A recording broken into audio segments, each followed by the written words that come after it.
ദൈവത്തിൻ്റെ അതിപരിശുദ്ധ നാമം വാഴ്ത്തപ്പെടുമാറാകട്ടെ.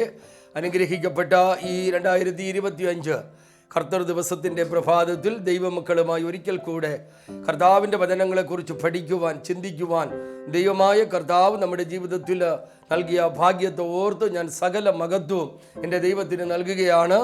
ഈ ഒരാഴ്ച കാലം എല്ലാ പ്രിയപ്പെട്ടവരെയും, ഞങ്ങളെയും എന്നെയും എൻ്റെ കുടുംബത്തെയൊക്കെ ദൈവം കാത്തു പരിപാലിച്ചു. ആയതിനെ ഓർത്ത് ഞാൻ ദൈവത്തിന് നന്ദി കരയേറ്റുകയാണ്. ഈ അന്ത്യകാലഘട്ടത്തിൽ 2025 എന്ത് സംഭവിക്കും, എങ്ങനെയൊക്കെയാണ് ദൈവം കാര്യങ്ങൾ നിർണയിച്ചിരിക്കുന്നതെന്ന് ആരുടെ കണ്ണ് കണ്ടിട്ടില്ല, ചെവി കേട്ടിട്ടില്ല, ഹൃദയത്തിൽ തോന്നിയിട്ടില്ല. ആയതുകൊണ്ട് തന്നെ ഈ സ്വർഗീയ സന്ദേശം എന്ന പ്രോഗ്രാം ശ്രമിക്കുന്ന ദൈവമക്കളോട് ഞാൻ പറയട്ടെ, 2024 2025 നാം പ്രാർത്ഥിക്കുന്നവരായി തീരണം. നാം ദൈവമായിട്ട് എത്രത്തോളം നമുക്ക് ഇഴുകി ചേരുവാനായിട്ട് കഴിയും, അത്രത്തോളം നമ്മൾ ഇഴുകി ചേരണം. പൗലൂസ് പറയുന്നു, നിങ്ങൾ കേൾക്കുന്ന ദൈവവചനം അത് ഒരിക്കലും ഒഴുകിപ്പോകാതിരിപ്പാൻ അതീവ ശ്രദ്ധയോടെ അത് കേട്ട് നിങ്ങളെ കരുതിക്കൊള്ളണം. കാരണം നിങ്ങളെ ജീവിപ്പിക്കുന്നത് ദൈവത്തിൻ്റെ വചനമാ സഹോദരങ്ങളെ. അതിനായിട്ട് ദൈവം നിങ്ങളെ സഹായിക്കട്ടെ. ഇന്നത്തെ ഈ കർത്തൃ ദിവസത്തിൻ്റെ പ്രഭാത ധ്യാനത്തിനായി ഒരു വേദഭാഗം നമുക്ക് വായിച്ചു കേൾക്കാം. 1 തീമോഥെയോസ് എഴുതിയ ലേഖനം 6-ാം അധ്യായം അതിൻ്റെ 11-12 വാക്യങ്ങൾ. നീയോ ദൈവത്തിൻ്റെ മനുഷ്യനായുള്ളവേ, ഇതു വിട്ടോടി നീതി, ഭക്തി, വിശ്വാസം, സ്നേഹം, ക്ഷമ, സൗമ്യത എന്നിവയെ പിന്തുടരുക. വിശ്വാസത്തിൻ്റെ നല്ല പോർ പൊരുതുക, നിത്യജീവനെ പിടിച്ചുകൊള്ളുക. വിശ്വാസത്തിൻ്റെ നല്ല പോർ പൊരുതുക, നിത്യജീവനെ പിടിച്ചുകൊള്ളുക. ഒരു നിമിഷം കണ്ണുകളെ അടച്ച് നമുക്ക് ദൈവത്തോട് ഈ വചനം ദൈവാത്മാവ് നമ്മളോട് കൃത്യമായി സംസാരിക്കേണ്ടതിനായി കണ്ണുകളെ അടച്ച് നമുക്കൊരുമിച്ച് ദൈവത്തോട് പ്രാർത്ഥിക്കാം. ഞാൻ യോഗ്യനല്ല യേശുവേ, നിൻ സ്നേഹം പ്രാപിപ്പാൻ. ഞാൻ യോഗ്യനല്ല യേശുവേ, നിൻ സ്നേഹം പ്രാപിപ്പാൻ. ഞാൻ യോഗ്യനല്ല യേശുവേ, നിൻ നന്മ പ്രാപിപ്പാൻ. എങ്കിലും നീ സ്നേഹിച്ചു, എങ്കിലും നീ മാനിച്ചു. ഇത്ര നല്ല സ്നേഹമേ നന്ദിയോടെ വാഴ്ത്തും ഞാൻ. ഇത്ര നല്ല സ്നേഹമേ നന്ദിയോടെ വാഴ്ത്തും ഞാൻ. ഞാൻ യോഗ്യനല്ല യേശുവേ, നിൻ സ്നേഹം പ്രാപിപ്പാൻ. ഞാൻ യോഗ്യനല്ല യേശുവേ, നിൻ നന്മ പ്രാപിപ്പാൻ. എങ്കിലും നീ സ്നേഹിച്ചു, എങ്കിലും നീ മാനിച്ചു. ഇത്ര നല്ല സ്നേഹമേ നന്ദിയോടെ വാഴ്ത്തും ഞാൻ. ഇത്ര നല്ല സ്നേഹമേ നന്ദിയോടെ വാഴ്ത്തും ഞാൻ. പ്രാർത്ഥിക്കാം. പരിശുദ്ധനായ ദൈവമേ, സ്വർഗീയ പിതാവേ, അനുഗ്രഹിക്കപ്പെട്ട 2025 ഈ കർത്തൃ ദിവസത്തിൻ്റെ പ്രഭാതത്തിൽ ഒരിക്കൽ കൂടെ കർത്താവേ, സ്വർഗീയ സന്ദേശമെന്ന ഈ അനുഗ്രഹിക്കപ്പെട്ട പ്രോഗ്രാമിൽ അവിടുത്തെ സന്ദേശവുമായി നിൽക്കുവാൻ ഏഴയാകുന്ന അടിയന് നൽകിയ ഭാഗ്യത്തിനായി അങ്ങേ സ്തുതിക്കുന്ന സ്തോത്രം ചെയ്യുന്ന കർത്താവേ, ഈ ഒരാഴ്ച കാലം ഞങ്ങളെ എല്ലാവരെയും ഈ പ്രോഗ്രാം കാണുന്ന എല്ലാ പ്രിയപ്പെട്ടവരെയും, അടിയൻ്റെ കുടുംബത്തെയും, മക്കൾ, മരുമക്കൾ, കൊച്ചുമക്കൾ എല്ലാവരെയും ദൈവം കാത്തു പരിപാലിച്ചപ്പാ. യേശുവേ, ഒരു അനുഗ്രഹിക്കപ്പെട്ട കർത്തൃ ദിവസത്തിന്റെ പ്രഭാതം കാണുവാൻ ദൈവം നൽകിയ ഭാഗ്യത്തിനായി നന്ദിയുള്ള ഹൃദയത്തോടെ അങ്ങേ സ്തുതിക്കുന്നപ്പാ. സ്തോത്രം ചെയ്യുന്ന കർത്താവേ, കേൾക്കുന്ന ദൈവവചനം അതുപോലെ ഹൃദയത്തിന്റെ പലകയിൽ ആണികൊണ്ട് നിറയ്ക്കപ്പെടുവാൻ ഈ പുതിയ വർഷത്തിൽ കർത്താവേ, ഏതിനെയെല്ലാം വിട്ടുകളയണം, ഏതിനെയെല്ലാം ഹൃദയത്തിനകത്ത് സൂക്ഷിച്ച് മുൻപോട്ട് പോകണമെന്ന് ഹല്ലേലൂയ ദൈവവചനത്തിന്റെ വ്യാഖ്യാനങ്ങളെ ദൈവം ഞങ്ങളെ പഠിപ്പിക്കണമേ എന്ന് പ്രാർത്ഥിക്കുന്ന കർത്താവേ, വചനത്തിന് വിരോധമായി വ്യാപരിക്കുന്ന, വചനം കേട്ട് ദൈവജനം അനുഗ്രഹിക്കപ്പെടുവാൻ തടസ്സപ്പെടുത്തുന്ന എല്ലാ പ്രതികൂലങ്ങളെയും യേശുവിൻ നാമത്തിൽ മാറിപ്പോകുവാനായിട്ട് പ്രാർത്ഥിക്കുന്നു. അവിടുത്തെ കൃപയിൽ ഞങ്ങളെല്ലാവരെയും സൂക്ഷിക്കണം. ഒരിക്കൽ കൂടെ ഒരു പ്രഭാതത്തിൽ അവിടുത്തെ വചനങ്ങളെ ദൈവമേ ധ്യാനിപ്പാൻ ദൈവം നൽകിയ ഭാഗ്യത്തിനായി സ്തോത്രം. പ്രാർത്ഥന കേട്ടതുകൊണ്ട് നന്ദി. അത്ഭുതം ചെയ്ത ദൈവത്തിന് മഹത്വം. യേശുവിൻ നാമത്തിൽ തന്നെ പിതാവേ, ആമേൻ. അപ്പോസ്തലനായ പൗലോസ് തീമത്യോസിന് ലേഖനം എഴുതുമ്പോൾ അതിൻ്റെ 6-ാം അധ്യായം 11-12 വാക്യത്തിൽ വിശുദ്ധ വേദപുസ്തകം ഇങ്ങനെ പറയുകയാണ്: നീയോ ദൈവത്തിൻ്റെ മനുഷ്യനായുള്ളവേ. അപ്പോൾ ഇവിടെ ആദ്യ പ്രാരംഭത്തിൽ തന്നെ പൗലോസ് തീമത്യോസിന് ലേഖനം എഴുതുമ്പോൾ അവിടെ തീമത്യോസിന്റെ ലേഖനത്തിൽ വ്യക്തമായി പറയുന്നു, ആമേൻ, നീയോ ദൈവത്തിൻ്റെ മനുഷ്യനായുള്ളവേ, ഇത് വിട്ടോടി. അപ്പോൾ ഇവിടെ ഈ ശബ്ദം ശ്രവിക്കുന്ന എല്ലാവരും ദൈവത്തിൻ്റെ മക്കളാണ്.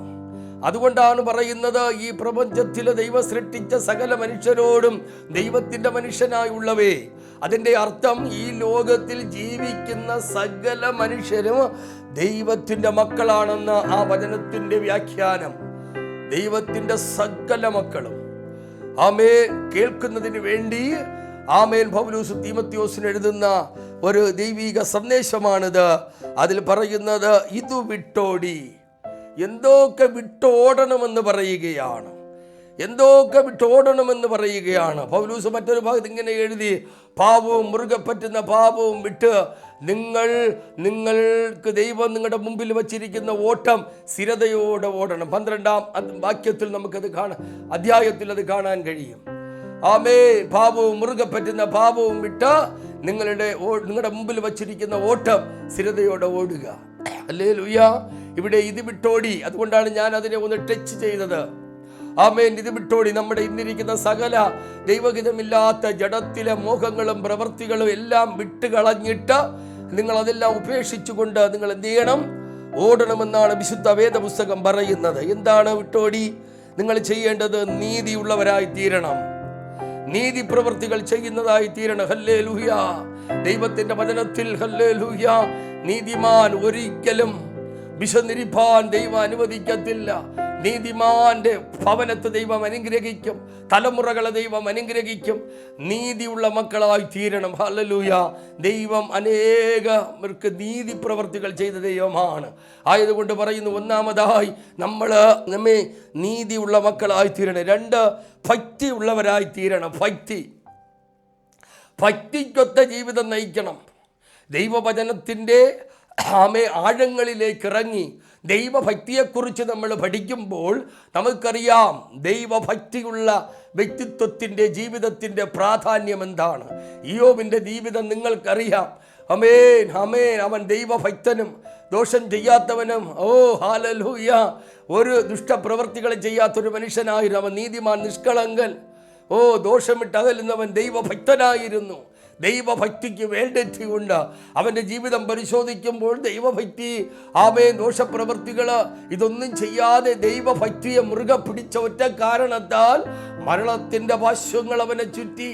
പ്രശ്നങ്ങളുടെ നടുവിൽ അവൻ മരിപ്പാറായപ്പോൾ പ്രിയപ്പെട്ടവരും സഹപ്രവർത്തകരും എല്ലാവരും ഇത് കണ്ടിട്ട് ഹല്ലേലൂയ കാണാത്തതുപോലെ പോയപ്പോഴും ഇയ്യോബ് ദൈവഭക്തിയെ മുറുകെ പിടിച്ചതുകൊണ്ട് ഇരട്ടിയായി ദൈവം അനുഗ്രഹിച്ചു. ദൈവഭക്തി ഉള്ളവരായി തീരണം. ദൈവത്തിൻ്റെ ഭക്തിയെ ദൈവഭക്തയായി നമ്മൾ ജീവിക്കുമ്പോൾ ഏത് പ്രതികൂലം വന്നാലും ഇയ്യോബിനെ പോലെ ദൈവത്തെ തള്ളിപ്പറയല് സഹോദരങ്ങളെ. ഹല്ലേലൂയ.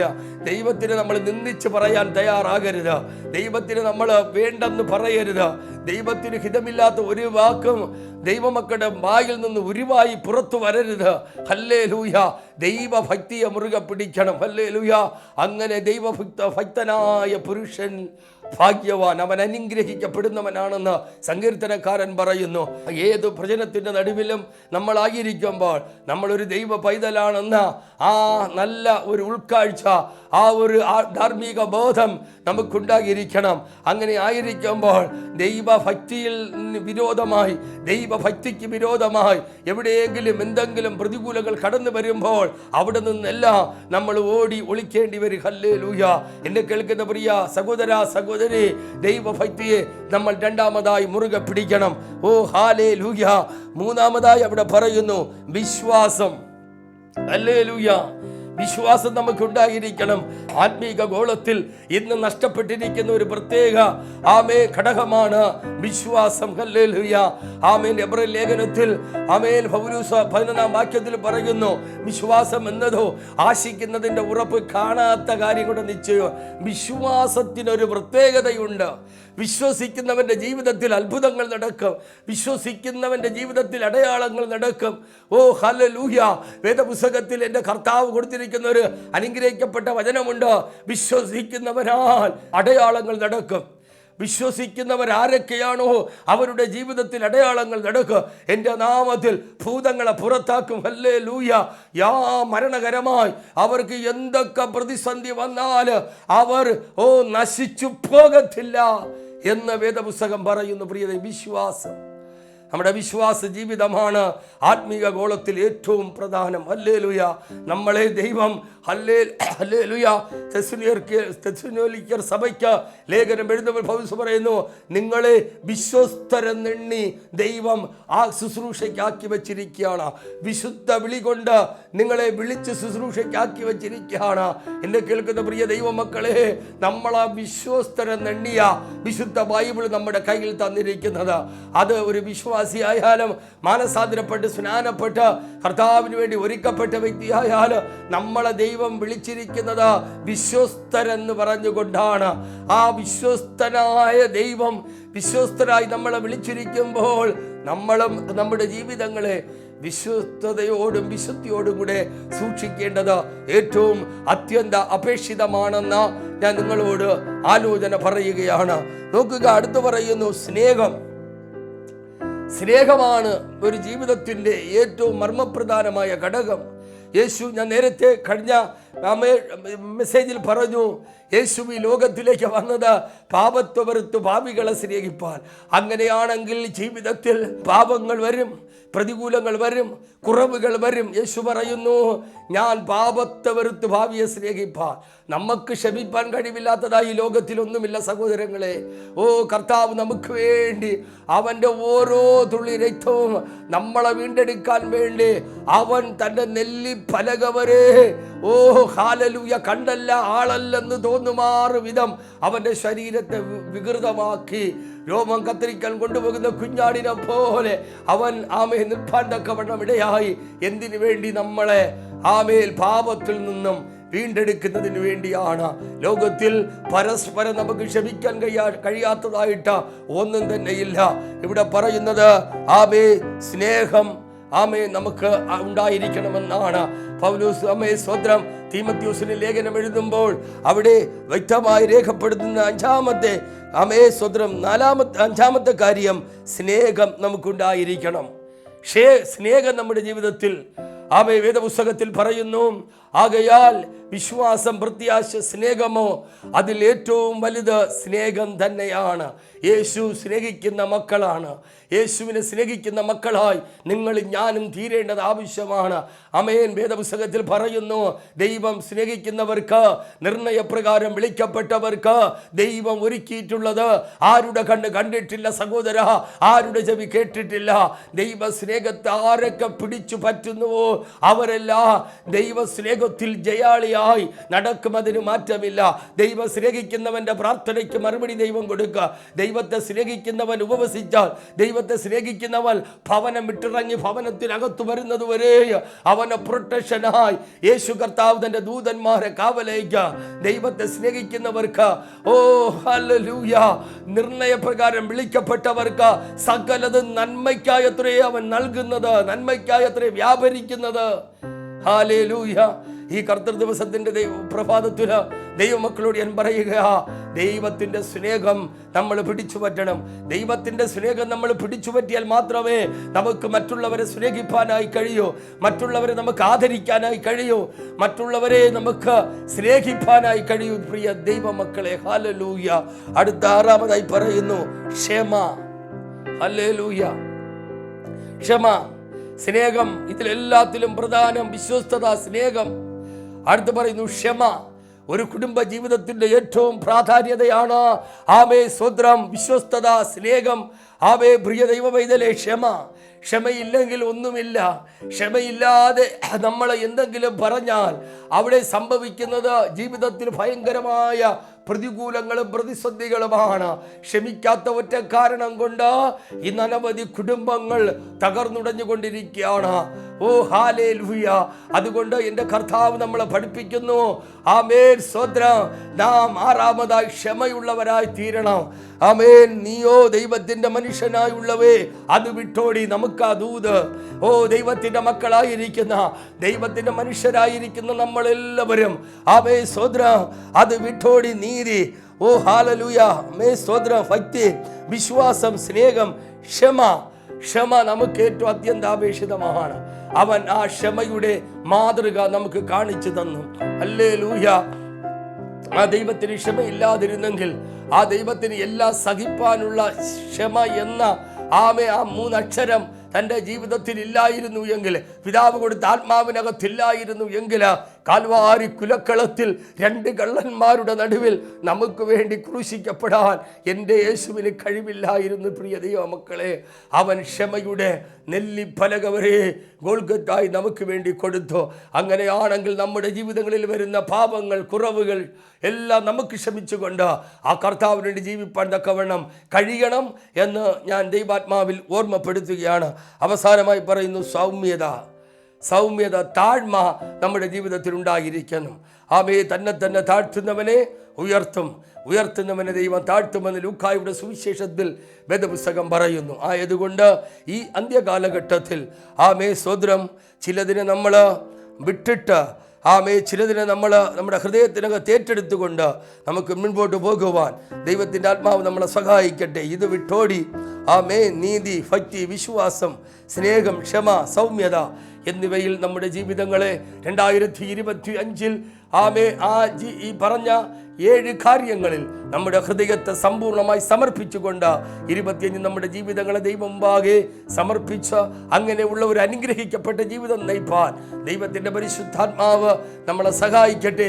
അതിനായിട്ട് കൃപ ചെയ്യട്ടെ എന്ന് ദൈവനാമത്തിൽ ഞാൻ ആശംസിക്കുന്നു. ആമേൻ. ഒരിക്കലും ക്ഷമയില്ലെങ്കിൽ നമുക്ക് ജീവിതം മുൻപോട്ട് പോകുവാനായിട്ട് കഴിയത്തില്ല. സ്നേഹമില്ലെങ്കിൽ മുൻപോട്ട് പോകാൻ കഴിയത്തില്ല. സൗമ്യതയില്ലെങ്കിൽ മുൻപോട്ട് പോകാൻ കഴിയത്തില്ല. വിശ്വാസമില്ലെങ്കിൽ മുൻപോട്ട് പോകാൻ കഴിയത്തില്ല. അതേ ദൈവഭക്തിയില്ലെങ്കിൽ അതേ മുൻപോട്ട് പോകാനായിട്ട് നമുക്ക് കഴിയത്തില്ല. നീതിപ്രവർത്തികൾ നമുക്ക് ചെയ്യാൻ കഴിഞ്ഞില്ലെങ്കിൽ നമ്മൾക്ക് ദൈവരാജ്യത്തിൽ ആമേൻ വളരെ ആ നീതിപ്രവർത്തികൾ ചെയ്തില്ലെങ്കിൽ ദൈവമായിട്ടുള്ള ആ കണക്ഷൻ നമുക്ക് നഷ്ടമായി പോകും. അതുകൊണ്ട് ഈ പറഞ്ഞ പ്രിയ ദൈവമക്കളെ 8 കാര്യങ്ങൾ നമ്മുടെ ജീവിതത്തിൽ പ്രാവർത്തികമാക്കി ദൈവം നമ്മളുമായിട്ടുള്ള ആത്മീക ബന്ധത്തിൽ മുൻപോട്ട് പോകുവാൻ ഈ 2025 സർവകൃപാലുവായ ദൈവം നിങ്ങളെ സഹായിക്കട്ടെ, കൃപ ചെയ്യട്ടെ. കണ്ണുകളടയ്ക്കാം, പ്രാർത്ഥിക്കാം. പരിശുദ്ധനായ ദൈവമേ, സ്വർഗീയ പിതാവേ, അനുഗ്രഹിക്കപ്പെട്ട മനോഹരമായ ഈ ശ്രേഷ്ഠമായ ഈ നല്ല കർത്തൃ ദിവസത്തിൻ്റെ പ്രഭാതത്തിനായി നന്ദി പറയുന്നു. കർത്താവേ, ഞങ്ങളെ കേൾപ്പിച്ച ദൈവവചനത്തിനായി സ്തോത്രം. അപ്പ ദൈവത്തിൻ്റെ മക്കൾ എപ്രകാരമായിരിക്കണം, അവരുടെ സ്വഭാവങ്ങൾ എപ്രകാരമായിരിക്കണം എന്നതിനെ കുറിച്ച് 8 കാര്യങ്ങൾ ഞങ്ങളെ അങ്ങ് പഠിപ്പിച്ച കൃപയ്ക്കായിട്ട് നന്ദി അപ്പ. ഈ 2025 ഇങ്ങനെയുള്ള ഒരു ജീവിതം കാഴ്ചവെച്ചുകൊണ്ട് അനുഗ്രഹിക്കപ്പെട്ട കർത്താവിൻ്റെ നന്മകളും അനുഗ്രഹങ്ങളും പ്രാപിച്ച് മുൻപോട്ട് പോകുവാൻ എല്ലാവിടുത്തെ മക്കളെയും ദൈവം സഹായിക്കണം. അവരെ ദൈവം അതിനായിട്ട് ഒരുക്കണം. കർത്താവെ, കേൾപ്പിച്ച വചനം പ്രിയപ്പെട്ടവർക്ക് അനുഗ്രഹമാക്കി ദൈവം തീർത്തിരിക്കുകൊണ്ട് സ്തോത്രം. അവരെ ബലപ്പെടുത്തി ശക്തീകരിച്ചിരിക്കായി നന്ദി. എല്ലാ മഹത്വം അവിടത്തേക്ക്, എല്ലാ പുകഴ്ച അവിടത്തേക്ക് ഞാൻ ഏൽപ്പിക്കുന്നു. കർത്താവ്, ഞങ്ങളുടെ പ്രാർത്ഥനകളും യാചനകളും കേട്ട് എല്ലാവരെയും ദൈവം അനുഗ്രഹിച്ചിരിക്കൊണ്ട് നന്ദി. മഹത്വം അവിടത്തേക്ക് പ്രാർത്ഥന കേട്ടതിനായി സ്തോത്രം. യേശുവിൻ നാമത്തിൽ കൃപയോടെ കേട്ട് അനുഗ്രഹിക്കുക സ്വർഗീയ നല്ല പിതാവേ, ആമേൻ. ദൈവനാമത്തിന് മഹത്വം ഉണ്ടാകട്ടെ. അനുഗ്രഹിക്കപ്പെട്ട ഈ കർത്തൃ പ്രഭാതത്തിൽ നമുക്കൊരുമിച്ച് ദൈവജനം പഠിക്കാൻ ദൈവം സഹായിച്ചു. തുടർന്നും ഇനി സ്തോത്രം ഒരാഴ്ചകൾക്ക് ശേഷം നമ്മൾ ഒരുമിച്ച് കൂടി വരും വരെയും ദൈവം നമ്മളെല്ലാവരെയും ഉള്ളംകരത്തിൽ വഹിക്കട്ടെ. വചനം കേട്ട എല്ലാ മക്കളെയും ദൈവം അനുഗ്രഹിക്കണം. നിങ്ങളുടെ ഏതെങ്കിലും വിഷയമുണ്ടെങ്കിൽ ഞങ്ങളുടെ യൂട്യൂബിലെ നമ്പറുണ്ട്. നിങ്ങൾ ആ നമ്പറിൽ നിങ്ങളുടെ വിഷയങ്ങളെ എഴുതി അറിയിക്കുകയോ വിളിച്ചു പറഞ്ഞാൽ ഞങ്ങൾ നിങ്ങൾക്ക് വേണ്ടി പ്രാർത്ഥിക്കും. 2024 അനവധി വിഷയങ്ങൾ ദൈവം അനുഗ്രഹിപ്പനിടയായി പല സ്തോത്രം സ്ഥലങ്ങളിലും വിദൂര സ്ഥലങ്ങളിലൊക്കെ കർത്താവിനെ ശുശ്രൂഷിപ്പാനൊക്കെ ദൈവം സഹായിച്ചു. God bless you.